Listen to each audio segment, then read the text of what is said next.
ബാലിശവാദങ്ങൾ ഉയർത്തി പ്രതിരോധിക്കരുതെന്ന് CPM PB അംഗം Brinda Karat. Hema committee റിപ്പോർട്ടിന്റെ പശ്ചാത്തലത്തിലാണ് ബൃന്ദയുടെ പരാമർശം. മുകേഷ് MLA സ്ഥാനം രാജിവെക്കണമെന്ന ആവശ്യം ഉയരുമ്പോഴാണ് PB അംഗത്തിന്റെ പ്രതികരണം വന്നിട്ടുള്ളത്. വിവരങ്ങളുമായി ഗൗതം അനന്തനാരായണൻ ചേരുന്നുണ്ട്. ഗൗതം, ബൃന്ദ കാരാട്ടിന്റെ ഈ പ്രതികരണം, അതുമായി ബന്ധപ്പെട്ട വിശദാംശങ്ങൾ എന്തൊക്കെയാണ്?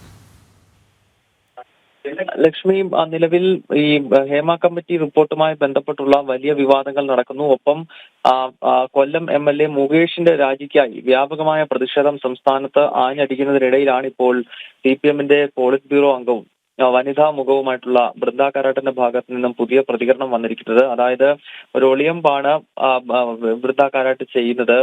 ഹേമ കമ്മിറ്റി റിപ്പോർട്ടിന്റെ പശ്ചാത്തലം വെച്ചുകൊണ്ട് ഈ മറ്റുള്ളവർ എന്ത് ചെയ്യുന്നു ആ രീതിയിലായിരിക്കരുത് CPM നിലപാട് സ്വീകരിക്കുന്നത് എന്നാണ് ബൃന്ദ കാരാട്ട് വ്യക്തമാക്കുന്നത്. കഴിഞ്ഞ ദിവസങ്ങളിൽ മുകേഷിന്റെ രാജി ഉയരുന്ന സമയത്ത് ബാലിശമായ വാദം CPM നേതൃത്വം ഉയർത്തുന്നുണ്ടായിരുന്നു. അതായത് കേരളത്തിൽ എൽദോസ് കുന്നപ്പള്ളി ഉൾപ്പെടെയുള്ള പല കോൺഗ്രസ് നേതാക്കളും സമാനമായ രീതിയിൽ പീഡന ആരോപണം നേരിട്ടപ്പോൾ അല്ലെങ്കിൽ കേസുകൾ ഉണ്ടായപ്പോൾ അവർ രാജിവെച്ചില്ല എന്ന വാദമാണ് CPM ഉയർത്തിയിരുന്നത്. എന്നാൽ ഇത്തരം ബാലിശമായ വാദങ്ങൾ ഉയർത്തി ഇത്തരം വിഷയങ്ങളെ പ്രതിരോധിക്കേണ്ടതില്ല എന്നാണ് ബൃന്ദ കാരാട്ടിന്റെ ഇപ്പോഴത്തെ പ്രതികരണം. കഴിഞ്ഞ ദിവസം CPI മുകേഷിന്റെ രാജി ആവശ്യപ്പെട്ട് രംഗത്ത് വന്നിരുന്ന ഒരു പശ്ചാത്തലമുണ്ട്. ഇതിന് പിന്നാലെയാണ് ഇപ്പോൾ CPIM-ന്റെ മുതിർന്ന പോളിറ്റ് ബ്യൂറോ അംഗം തന്നെ മുകേഷ് രാജിവെക്കണം എന്ന നിലപാട് പരോക്ഷമായി പറഞ്ഞുകൊണ്ട് രംഗത്തെത്തുന്നത്.